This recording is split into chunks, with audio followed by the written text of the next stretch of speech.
E se a artroscopia do quadril não funcionar? Olá, eu sou o Dr. Rafael Tavares, médico ortopedista aqui de Londrina, do Paraná, focado na articulação do quadril. E hoje eu vou trazer um vídeo para vocês falando sobre o outro lado, sobre a cirurgia que não foi tão bem sucedida. Quais seriam os motivos, em qual paciente que isso ocorre mais? Fica ligado até o fim do vídeo. Inclusive porque hoje eu vou responder o comentário de mais um inscrito aqui do canal. Então no fim do vídeo já está mantendo essa tradição de sempre responder o comentário de um inscrito do canal. E quem sabe você mandando seus comentários seria o próximo escolhido do vídeo da semana que vem. Então fica comigo até o final que você não vai se arrepender. E outra coisa que pediram para eu falar aqui, que nós somos mais de 36 mil inscritos nesse canal, que só cresce. Enquanto isso, na rede vizinha, no meu Instagram, nós estamos perto de 3 mil. Tá muito diferente esse número, pessoal. Então vamos ajudar a crescer o canal, crescer o meu perfil do Instagram, até porque no Instagram os pacientes têm um contato bem direto comigo, tem instruções para agendar consulta. Eu acho que vale a pena me seguir também nessa outra rede social. E agora, sem mais enrolação, vamos direto para o assunto do vídeo. E para começar o nosso papo de hoje, eu quero falar do tipo de paciente que a artroscopia do quadril não funciona tão bem. E em que tipo de paciente que essa cirurgia não vai funcionar tão legal. Então, existe um padrão, principalmente nos casos em que a cirurgia, por exemplo, foi mal indicada. O paciente tem uma dor que parece a dor no quadril, a dor do impacto femoroacetabular principalmente, mas ela não tem origem no quadril, ela tem origem em locais distantes, como a coluna lombar baixa, a região da bacia, órgãos pélvicos, algum tipo de hérnia, como a hérnia inguinal, que pode mimetizar o quadro de impacto femoroacetabular e que você tratou de forma errada. Você tratou uma doença que não era a queixa principal do paciente. Então, nesse paciente, realmente, a videoartroscopia não vai resolver tão bem. Um outro tipo de paciente é o paciente que já tem algum grau de artrose, já tem algum grau de desgaste articular. Nesse caso, também não funciona bem a videoartroscopia do quadril e são os pacientes que a cirurgia não vai ser tão bem sucedida. Tem um outro tipo de paciente, que é o paciente que tem alguma alteração na morfologia do quadril, principalmente em relação à anteversão ou retroversão do colo do fêmur. São detalhes mais anatômicos, mais técnicos, mas eu tenho que falar para vocês. Nesses casos, só a videoartroscopia não vai resolver. Você precisaria fazer em um estágio ou em dois cirurgias como osteotomias para realinhar esse fêmur, melhorar esses ângulos do fêmur do paciente e depois corrigir o problema do impacto femoroacetabular ou as lesões que foram resultantes dessa anatomia distorcida, que serão as lesões de labrum, lesões de cartilagem, que podem ser feitos, como eu disse, ao mesmo tempo da cirurgia da osteotomia ou em tempos diferentes. Nos pacientes que têm displasia do quadril, a artroscopia também não costuma funcionar tão bem, principalmente os casos de displasia borderline, que são os pacientes que têm algumas características da displasia, que, para quem não sabe, a displasia do quadril é quando a cabeça do fêmur é muito descoberta. Então, tem alguns pacientes que estão ali no limite, no meio do caminho entre a displasia e um quadril normal, e esses são os casos que performam mal, porque quando a displasia é muito característica, a gente não indica uma videoartroscopia do quadril, a gente indica uma osteotomia de reposicionamento desse acetábulo, uma osteotomia periacetabular para melhorar a cobertura dessa cabeça do fêmur. E nesses casos borderline que a cirurgia costuma não funcionar bem, então o cirurgião tem que estar atento para pesquisar isso no paciente para não cair numa cilada e não indicar uma cirurgia que não vai ter um resultado tão bom. E os pacientes que evoluem mal após a artroscopia, e quando eu digo evoluem mal é que a dor não é 100% sanada, ou então a pessoa fica com uma sensação que não melhorou após a cirurgia. São os pacientes, como eu disse, que já tem uma artrose moderada ou grave, que na classificação de TONI seria TONIS 2 ou 3, os pacientes que têm problemas concomitantes no pubis, que é a pubalgia do atleta, aquela hérnia do esporte. Então esses pacientes, se não tratarem a hérnia do esporte, vão persistir com sintomas, vão ficar insatisfeitos após a artroscopia. E existem também pacientes que têm hiperfrouxidão ligamentar, que é aquela situação dos pacientes que têm articulação muito elástica, que tem muita mobilidade dos quadris até exagerada. São aqueles pacientes que têm facilidade de alongamento, até podem ser contorcionistas, são pessoas que têm uma elasticidade além da conta. Esses casos, se você fizer só artroscopia sem o reparo da cápsula, sem até um tratamento dessa frouxidão de cápsula articular do quadril, podem evoluir mal. Dr. Rafael, e qual que é o paciente ideal que vai se beneficiar da videoartroscopia do quadril? Bom, em resumo, o paciente que vai ter melhor resultado, isso a literatura nos mostra, é o paciente de menos de 45 anos, que tem uma história de impacto femoroacetabular, que conversa, que correlaciona com os achados de exames de imagem, é um paciente que não é obeso, o paciente não tem artrose do quadril, tem o espaço da articulação acima de 2 milímetros, é um paciente que não tem displasia do quadril e nem excesso de anteversão e nem a retroversão do colo do fêmur. Esse é o paciente ideal que vai responder bem à cirurgia. Mas em todos os casos a gente consegue o sucesso? Nem em todos os casos. Existem alguns casos que o paciente precisa fazer outros tratamentos depois da artroscopia para se ver totalmente livre de dor. E se a cirurgia foi mal indicada ou mal executada, existem alguns casos que você vai precisar fazer uma revisão de artroscopia, ou seja, fazer uma nova artroscopia na sequência dessa primeira, ou então você vai precisar substituir a articulação, fazer uma artroplastia total do quadril para o paciente se ver totalmente livre desses sintomas. E agora eu falei de fatores que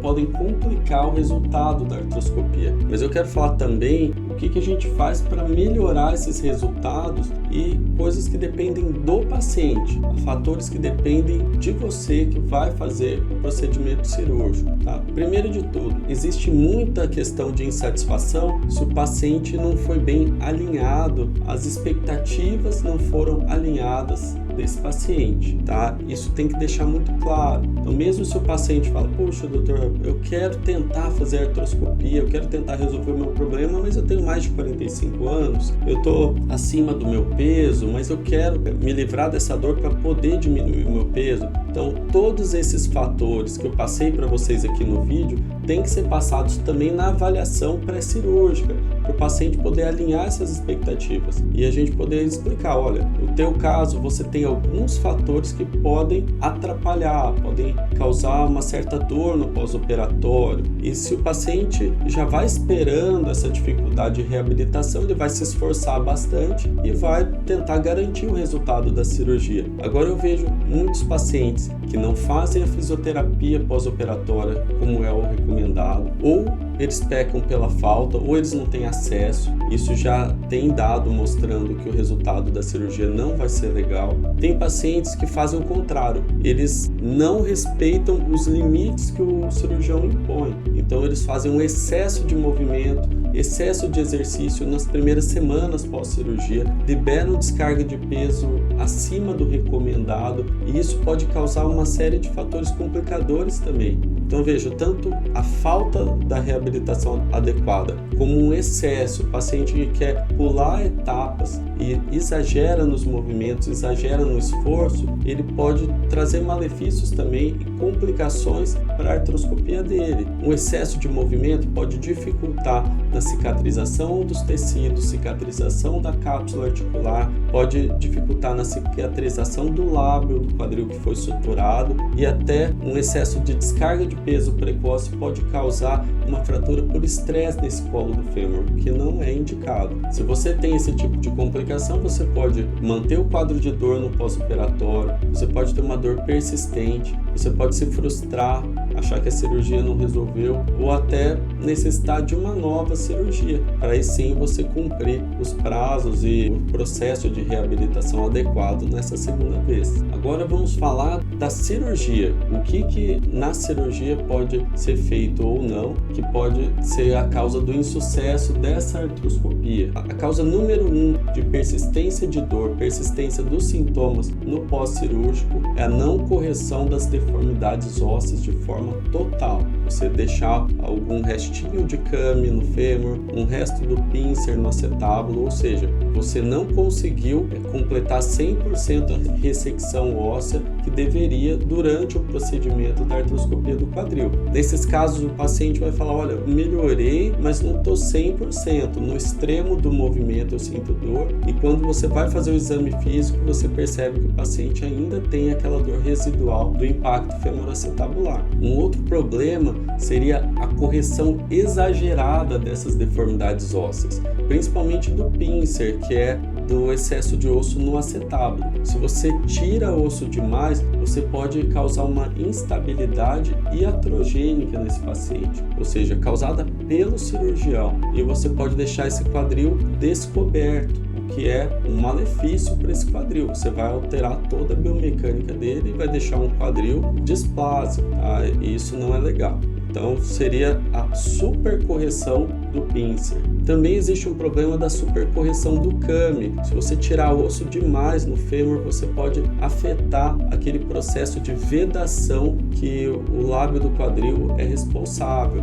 Então, se você deixa o CAMI muito baixo, você tira excesso de osso no colo do fêmur, mesmo se o lábio do quadril foi reparado corretamente, ele vai ficar um espaço, um vão entre o lábio do quadril e o osso, e por esse vão pode ocorrer uma perda da sucção, do vácuo que precisa existir entre a cabeça do fêmur e o acetábulo. E esse vácuo é garantido pelo lábio acetabular bem corrigido. Então, uma outra causa de preocupação do intraoperatório seria a não correção adequada dessa sucção, desse vácuo que é a responsabilidade do labrum. Então, se você não conseguiu restabelecer a função da junção labral adequada durante a cirurgia, o paciente pode persistir com sintomas de dor e com uma sensação de que o quadril não está tão bem encaixado. Outra causa também que pode ser até considerada iatrogênica é que em alguns pacientes a evolução pós-operatória é de uma insuficiência capsular. Você perde a função estabilizadora da cápsula articular do quadril, que ela é muito importante, e se o paciente não tem uma cicatrização total dessa cápsula articular, ele pode experimentar uma sensação de microinstabilidade nesse quadril, tendo até uma sensação de que ele está desencaixando conforme os movimentos. Você tem alguns testes de exame físico, esses testes podem ser realizados como se fossem uns testes de apreensão que a gente provoca durante o exame físico, e o paciente tem uma sensação ruim, próxima da articulação dele, na região da virilha, como se estivesse sentindo que o quadril vai desencaixar, que ele está mais frouxo que o normal, e isso é por uma insuficiência da cápsula articular. Outra situação que pode ocorrer, não é comum, não é praxe, mas são lesões da cartilagem articular, principalmente se o paciente, se o cirurgião vai realizar a cirurgia e não consegue fazer uma tração adequada quando vai ser realizada a abordagem do componente intraarticular desse quadril, e você pode ter uma lesão iatrogênica da cartilagem, piorando o estado dessa cartilagem e fazendo com que essa cartilagem seja uma causa de dor persistente nesse quadril. Outra situação que pode ocorrer também, muito rara, perto de 1%, mas são os casos de lesões nervosas ao redor do quadril. Essas lesões nervosas costumam ser transitórias e melhorar em torno de 3 a 6 meses de pós-operatório. E como que a gente avalia um paciente com dor persistente pós-artroscopia? A grande questão é você avaliar o paciente como um todo. A investigação começa do zero. Você vê a história, você vê aquela questão do paciente que tinha dor antes e melhorou por um tempo, depois piorou, porque daí você pode pensar em alguma situação ou que o paciente estava bem e fez uma nova lesão do lábio, do quadril, isso pode ocorrer. Ou então, o paciente que teve aquela melhora subtotal, aí você desconfia que pode ter ficado alguma situação óssea, algum excesso de osso a ser corrigido ainda. Ficou algum restinho de osso que não melhorou. Se o paciente tinha muita dor antes e não melhorou nada ou até piorou pós-cirurgia, pode ser que essa cirurgia tenha sido mal indicada, pode ser que o paciente já tinha algum grau de artrose e que a artroscopia do quadril só fez avançar essa artrose. Então tem várias situações que a gente precisa investigar no pós-cirúrgico. O paciente que tem a tal da microinstabilidade, ele costuma ser assim, ele faz a artroscopia do quadril, ele fica um período bem, provavelmente porque algumas aderências cicatriciais estabilizam essa cápsula provisoriamente, e depois que o paciente começa a fazer uma atividade física mais vigorosa, essas aderências se rompem e ele começa a ter essa sensação de instabilidade, que pode ser percebida durante o exame físico e durante manobras mais vigorosas, durante as que a pessoa exerce durante suas atividades físicas. E a gente vai complementar a história e o exame físico sempre com exames de imagem. Então, as novas radiografias já podem nos mostrar se houve uma correção total da deformidade óssea ou não. Vão mostrar se o paciente está desenvolvendo algum grau de desgaste articular, de artrose ou não. Ele vai mostrar também se ocorreu alguma complicação, como ossificação heterotópica, por exemplo, que é a calcificação dos tecidos ao redor do quadril, que pode ser dolorosa. E junto com as radiografias, a gente pode pedir outros exames de imagem, como a tomografia com reconstrução em 3D, para a gente avaliar toda a parte óssea do paciente. A gente pode pedir a ressonância e até a artrorressonância para investigar como está a condição desse labrum e como está a condição da cápsula articular, se ela está suficiente, se ela está funcionando bem ou se ela tem alguma falha de cicatrização que pode estar promovendo esse fenômeno da microinstabilidade desse quadril. E agora, como que a gente trata um paciente que teve uma falha da sua artroscopia, que a artroscopia do quadril não funcionou como deveria? Existem alguns algoritmos na literatura que mostram a sequência do que deve ser feito. Eu vou tentar resumir a ideia principal para vocês, até porque vocês não vão tratar, vocês serão tratados, mas eu quero dar um panorama geral do que pode ser feito para vocês. Então vamos falar de alguns casos aqui. Eu vou mostrar até esse algoritmo do artigo que eu me baseei para fazer essa aula aqui para vocês. Então vamos lá, o paciente está com a mesma dor do que antes da cirurgia. Então ele tem uma mobilidade preservada no quadril, o exame físico é compatível com as queixas do impacto femoroacetabular,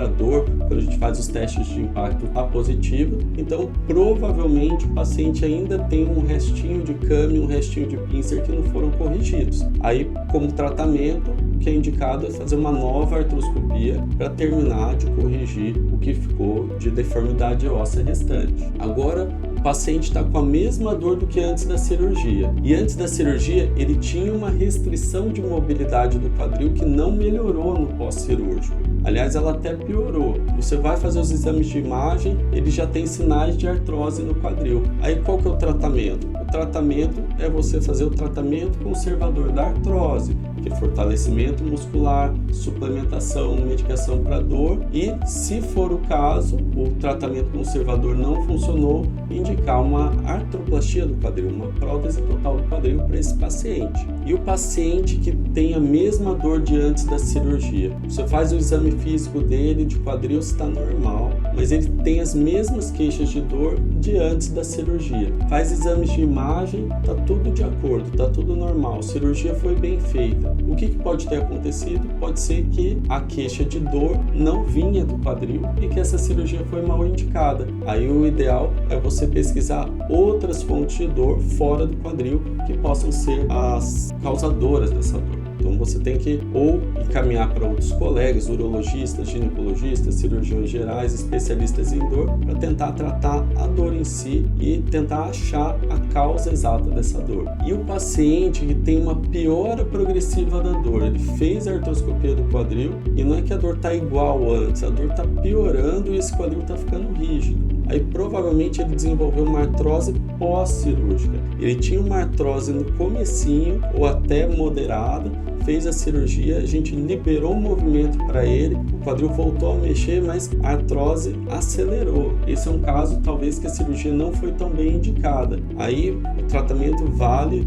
o mesmo caso do paciente que tem artrose do quadril. Tenta o tratamento conservador e, se não resolver, faz uma artroplastia total do quadril para esse paciente também. E o paciente que depois da cirurgia, ele está melhor das queixas do impacto, mas ele sente uma queimação na região da virilha, um incômodo persistente. Você faz alguns testes, pede para o paciente dobrar o quadril, segurando o joelho dele, ele sente muita dor, muita queimação. Esse paciente pode estar com uma tendinite dos flexores do quadril e essa tendinite vai melhorar com fisioterapia. Então insista na fisioterapia, pode ser que você melhore dos seus sintomas e não precise de novas abordagens cirúrgicas. Para o paciente que depois da cirurgia se queixa de uma sensação sensação meio subjetiva de instabilidade, de que o quadril está falseando, de que não está seguro com o quadril e com seus movimentos, o que a gente pode pensar? Para esse paciente, a gente vai pensar na microinstabilidade. Então vai ser confirmada com o exame físico, com os testes de apreensão que eu falei, e vai ser avaliado melhor esse quadril com uma ressonância. A ressonância vai mostrar uma falha de cicatrização da cápsula do quadril, a artrorressonância vai mostrar o contraste extravasando e mostrando que essa cápsula do quadril está incompetente. Aí nesse caso a indicação é fazer uma revisão de artroscopia, fazer uma nova artroscopia para corrigir esse defeito da cápsula, suturar essa cápsula, tensionar ela e tornar essa cápsula competente novamente. E o paciente que persiste com uma dor, mas sem um padrão definido, uma dor inespecífica. Aí nesses casos a gente fica pensando em algum tipo de aderência ou no paciente que teve alguma lesão de cartilagem pós-operatória, ou uma lesão no intraoperatório de cartilagem, mas que não está muito bem definida. Esse paciente pode até se beneficiar de uma investigação pós-operatória mais minuciosa, uma investigação diagnóstica mais minuciosa e até invasiva, com algumas infiltrações selecionadas que a gente pode tentar para investigar se esse padrão de dor é intraarticular, extraarticular ou então se tem algum padrão misto. E o comentário da semana é o seguinte, é o comentário que foi escolhido da Yara Pereira. Eu achei muito interessante, não é uma dúvida, é só um desabafo dela, e ela fez esse comentário no meu vídeo: qual o exame essencial para o seu quadril? Ela falou assim: mas os médicos não tocam mais na gente, ficam a 3 metros de distância. Olha, Yara, uma situação muito triste, tá? Por quê? Porque se o médico não encosta no paciente, se ele não consegue ou não tem tempo, aí eu não vou julgar o colega que está praticando isso ou os colegas, tá? A discussão é muito maior que isso, tá? É muito maior do que a gente vai ter que entrar nos sistemas de saúde, nos planos de saúde, no SUS, e a ideia não é essa. Eu quero falar de uma avaliação que seria a avaliação básica, na minha opinião, tá? A avaliação que eu acho que é o mínimo que o paciente merece. História, exame físico minucioso, isso envolve avaliação visual, palpação, a avaliação da amplitude de movimento e os